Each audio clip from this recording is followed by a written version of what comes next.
everyone at home and whoever happens to be watching this. I know I sent you guys some updates while I was in Cambodia, but I wanted to send you a video just to tell you fresh from the stories because I won't be coming home right away. So we stayed in Phnom Penh most of the time that we were there and mostly worked in orphanages. We did some dramas and played games with the kids and things like that, sang some songs with them, but also I went in search and found some babies in a back room and was able to assess them, and there was a newborn there who was 5 days old that the parents had just thrown it out, and somebody found this baby, so called the orphanage and brought it there. So I was able to assess it, and I went to the pharmacy and got some medications, and some of the babies actually improved. Some of their infections and skin things actually improved from just giving them a little bit of medication. I was also put in contact with a Cambodian doctor named Isaac, who is working there and going to med school, but he actually grew up in California.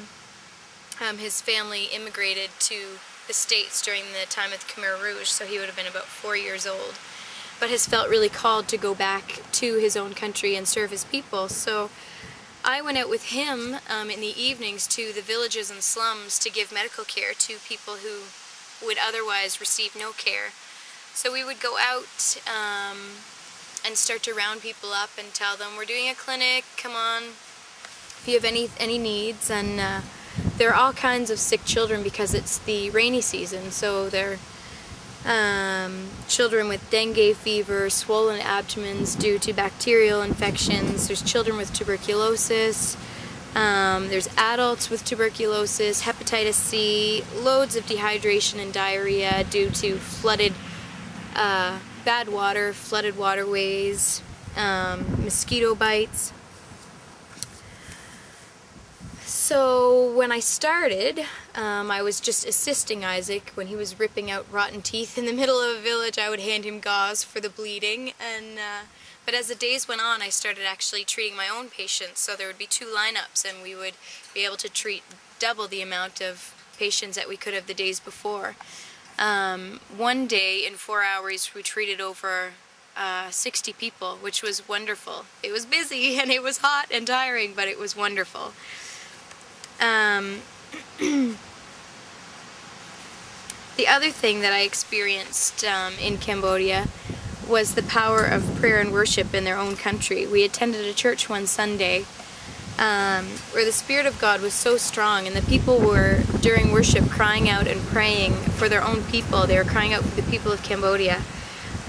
And they said, what can set Cambodia free?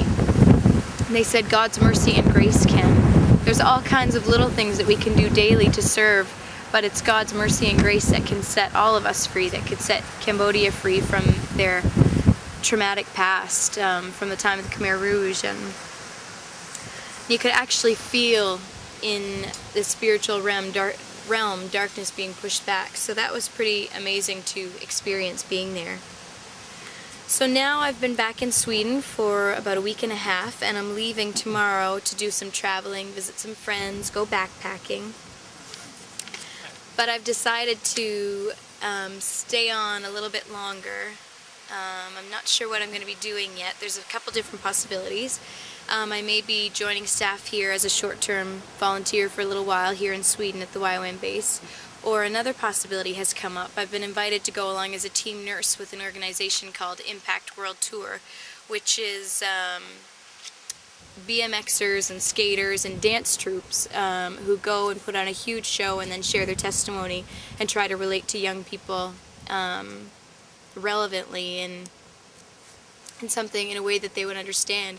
So inevitably with extreme sports there's all kinds of injuries, so I've been asked to come along as a first aid nurse dealing with sprains and cuts and bruises, and anyway, this tour is in Fiji. It's really hard to serve the Lord.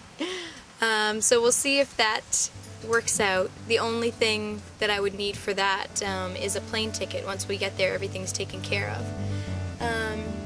So anyway, I love you all. I miss you. Keep praying for me to make good decisions and be led by God, and I will see you at Christmas time.